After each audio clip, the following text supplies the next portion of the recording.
ये अभी हम लोग जो बिहार पुलिस का साइंस का क्लास देखेंगे। ये क्लास होगा हम लोग का जो स्टार्ट होगा अभी 651 नंबर से क्वेश्चन स्टार्ट होगा। इससे पहले 650 तक कल देख चुके हैं। तो आप लोग से एक छोटी सी आग्रह है, छोटी सी रिक्वेस्ट है कि आप लोग वीडियो को अधिक से अधिक शेयर कीजिए और फिर देखिए आगे क्वेश्चन। और आप लोग को बता दे जस्ट इसके बाद जैसे ही 1000 क्वेश्चन का टारगेट था हम लोग का, 1000 क्वेश्चन जैसे ही कंप्लीट होगा तो फिर जीके जीएस लेकर के आएंगे और हिंदी का भी क्लास लेकर के आएंगे। तो चलिए आप लोग से छोटी सी आग्रह है कि वीडियो को शेयर कीजिए। चलिए क्वेश्चन देख रहे हैं। क्वेश्चन क्या रहा है, ज्योति फ्लास्क क्या रहा, ज्योति फ्लास्क का मात्रक क्या है। ज्योति फ्लास्क का जो मात्रक होता है वह होता है ल्यूमेन। याद रखना है ल्यूमेन होता है। क्या होता है, ल्यूमेन। आगे क्वेश्चन देखिए क्या रहा, ज्योति तीव्रता का मात्रक क्या है।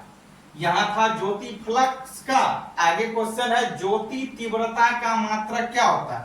तो ज्योति तीव्रता का जो मात्रक होता है वो होता है कैंडेला। क्या होता है, कैंडेला होता है। याद रखना है कैंडेला। कैंडेला को सीडी भी शॉर्ट में हम लिख सकते हैं। चलिए आगे देखिए। आगे क्वेश्चन दिया हुआ है, लाल एवं पीकॉक नीला। क्या रहा, लाल एवं पीकॉक नीला रंग के मिलने से कौन सा रंग बनेगा। कौन कौन को मिलाने से, कौन सा रंग मिलाने से क्या बनेगा। क्या रहा, लाल रंग एवं पीकॉक और नीला रंग को, क्या रहा, लाल एवं पीकॉक नीला रंग के मिलने से कौन सा रंग बनेगा। तो सफेद रंग बनेगा। आपको याद रखना है इसका जो करेक्ट आंसर होगा सफेद, सफेद हो जाएगा। चलिए आगे देखिए। आगे क्वेश्चन आपका दिया हुआ है,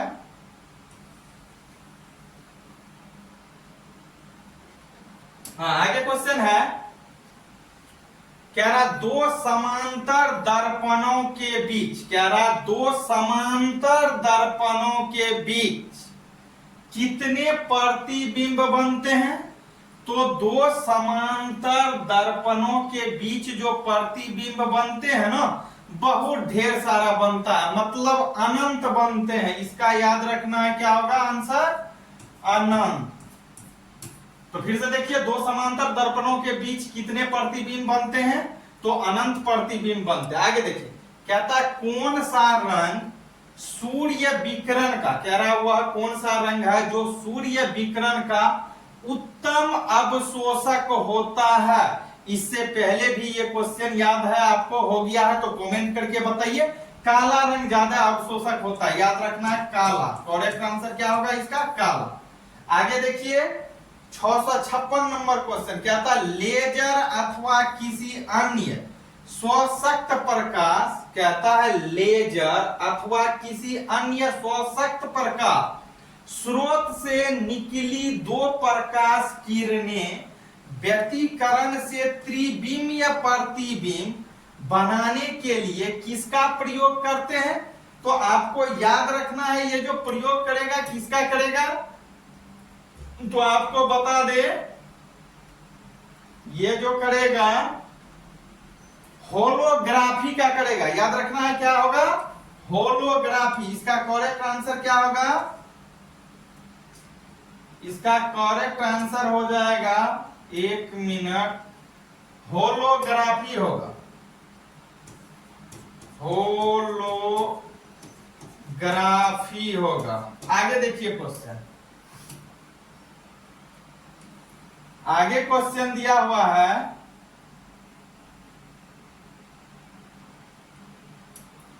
आगे क्वेश्चन है आंख में प्रवेश करने वाली प्रकाश की मात्रा का, कह रहा है आंख में प्रवेश करने वाली प्रकाश की मात्रा का नियंत्रण किनके माध्यम से किया जाता है, यह किसके द्वारा किया जाता है। तो याद रखना है परितारिका के द्वारा किया जाता है। क्या चीज, परितारिका। आगे देखिए कहता मानव नेत्र किस रंग के, कह रहा ये हमारा नेत्र जो है, मानव का आंख जो है, कह रहा है किस रंग के प्रति सर्वाधिक संवेदनशील होता है। तो हरा प्रकाश क्या और होता है, याद रखना है, हरा प्रकाश हो जाएगा करेक्ट आंसर। आगे देखिए क्या था, जब चांद क्षितिज के समीप होता है, क्या रहा है, जिस समय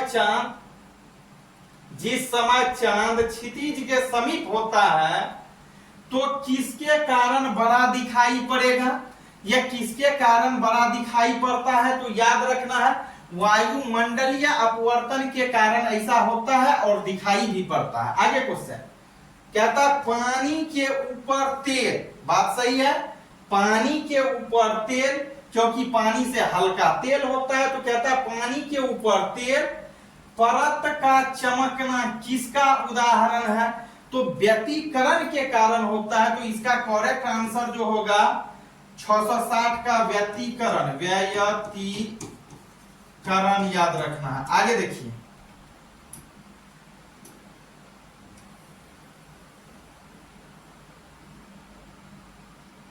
आगे क्वेश्चन आपका दिया हुआ है, क्या रहा, ट्यूब लाइट की विकिरण, क्या रहा, ट्यूब लाइट जो होता है, मरकरी जो होता है उसका विकिरण या प्रतिदीप क्षमता कितनी होती, क्या रहा है, ट्यूब लाइट की विकिरण बोल लीजिए चाहे प्रतिदीप क्षमता कितनी होती है, तो 60 ल्यूमिनेस वाट होता है। याद रखना है कितना, 60 ल्यूमेन्स प्रति वाट होता है, इसका करेक्ट आंसर होगा। आगे देखिए कहता है नेत्र लेंस की फोकस दूरी, कह रहा है नेत्र लेंस की फोकस दूरी किसके कारण समायोजित होती है। क्वेश्चन फिर से, नेत्र लेंस की फोकस दूरी किसके कारण समायोजित होती है या हो पाती है, तो याद रखना है पक्षमाभी मांसपेशियों के द्वारा, पक्षमाभी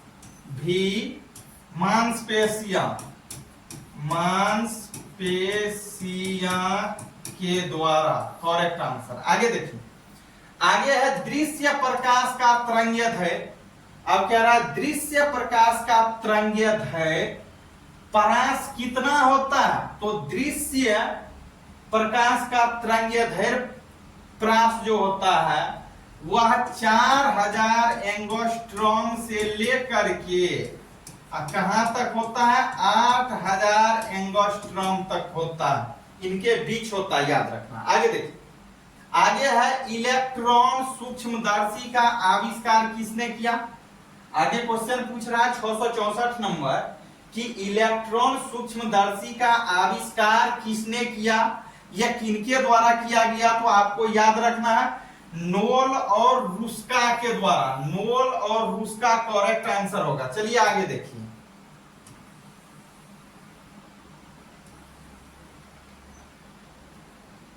आगे क्वेश्चन दिया हुआ है धूप के चश्मे के लिए, कहता है धूप के चश्मे के लिए किस कांच का प्रयोग किया जाता है, मतलब हम लोग जो चश्मा लगाते हैं समान चश्मा धूप चश्मा, उसके लिए किस कांच का प्रयोग किया जाता है, तो क्रूस कांच का याद रखना है। क्या चीज होगा करेक्ट आंसर, क्रूस कांच याद रखना है। चलिए आगे देखिए आगे कहता सूर्यास्त के समय सूर्य लाल दिखाई पड़ने का क्या कारण है। बात सही है, जब सूर्यास्त होने लगता है और सूर्योदय होने वाला रहता है तो सूर्योदय से पहले सूर्योदय के समय और सूर्यास्त के समय सूर्य लाल दिखाई पड़ता है, इसका क्या कारण है, तो इसका कारण है प्रकाश के परिकिरणन के कारण ऐसा होता है, तो याद रखना है परिकिरणन, परिकिरणन। चलिए किसका परिकिरणन, प्रकाश का। आगे देखिए कहता मनुष्य की आंख में, कह रहा मनुष्य की आंख में प्रकाश तरंगे किस स्थान पर स्नायु में परिवर्तित हो जाती है या परिवर्तित होती है, तो आपको याद रखना है इनका जो करेक्ट आंसर होगा वो होगा, क्या होगा, अक्षपट, अक्षपट। आगे देखिए क्या रहा है धूप चश्मे की क्षमता होती है, धूप चश्मा जो हम लोग लगाते हैं, सन ग्लास जो हम लोग लगाते हैं, उसका 0 पावर होता है, मतलब कि 0 डायोप्टर बोल सकते हैं उसको। चलिए आगे वायुमंडल में प्रकाश के विसरण, क्या रहा है वायुमंडल में प्रकाश के विसरण का क्या कारण है? तो धूलकण कारण है। करेक्ट आंसर हो जाएगा धूलकण। चलिए आगे बढ़ रहे हैं।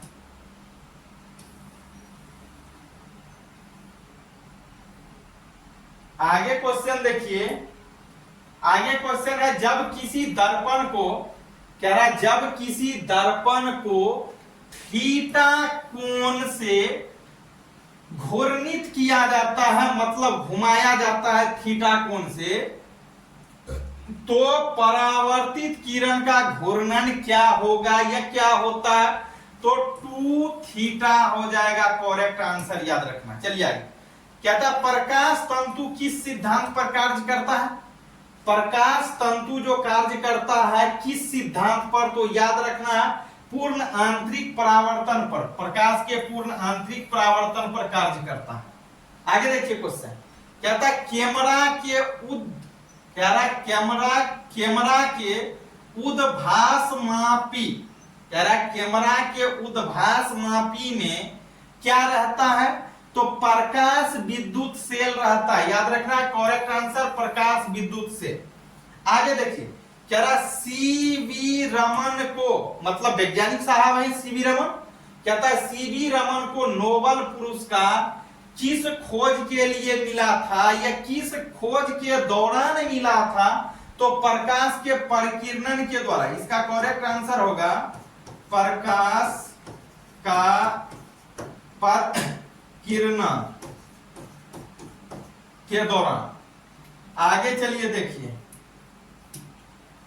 आगे क्वेश्चन दिया हुआ है। आगे क्वेश्चन है, विद्युत चुंबकीय तरंग का वेग प्रकाश तरंग के वेग के क्या होते हैं? क्या रहा? विद्युत चुंबकीय तरंग के वेग अब प्रकाश तरंग के वेग के क्या होते हैं? तो बराबर होते हैं, दोनों एक दूसरे के, तो बराबर होते हैं। लिखेंगे इसका करेक्ट आंसर बराबर होते हैं। चलिए आगे देखिए। कहता है यदि किसी पदार्थ को, कह रहा है यदि किसी पदार्थ को बहुत तेजी से किसी अंधेरे स्थल पर ले जाया जाएगा या ले जाया जाता है, तो उससे उत्सर्जित प्रकाश क्या कहलाएगा? तो उनसे उत्सर्जित प्रकाश जो कहलाएगा वह किस नाम से जाना जाएगा या क्या कहलाएगा? अस्फुरदीप्ति।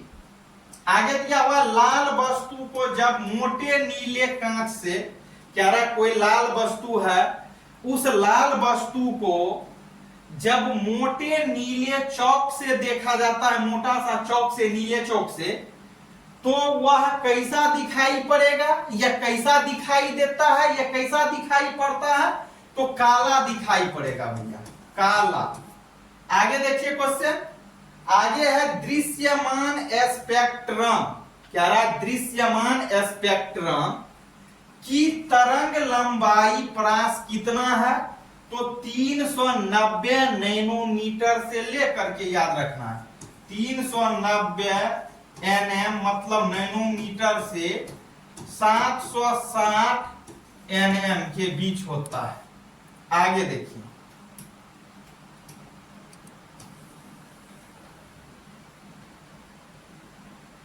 आगे क्वेश्चन दिया हुआ है, लाल गुलाब को हरे शीशे से, कह रहा है कोई लाल गुलाब है, कोई लाल गुलाब का फूल है, उस लाल गुलाब के फूल को हरे शीशे से देखने पर कैसा दिखाई देगा? काला दिखाई पड़ेगा वो, याद रखना है काला। आगे देखिए, आगे क्वेश्चन दिया हुआ 3000 एंगस्ट्रॉम तरंगदैर्घ्य की प्रकाश तरंग की आवृत्ति क्या होगी? तो इसकी आवृत्ति जो होगी 1 गुना 10⁻15 Hz, मतलब हर्ट्ज, 1 गुना 10⁻15 Hz होगा हर्ट्ज। आगे देखिए 680, कह रहा एक तरंग की आवृत्ति, कह रहा एक तरंग है जिस तरंग की आवृत्ति कितनी है? 120 हर्ट्ज है। यदि तरंग की चाल 480 मीटर प्रति सेकेंड है, तो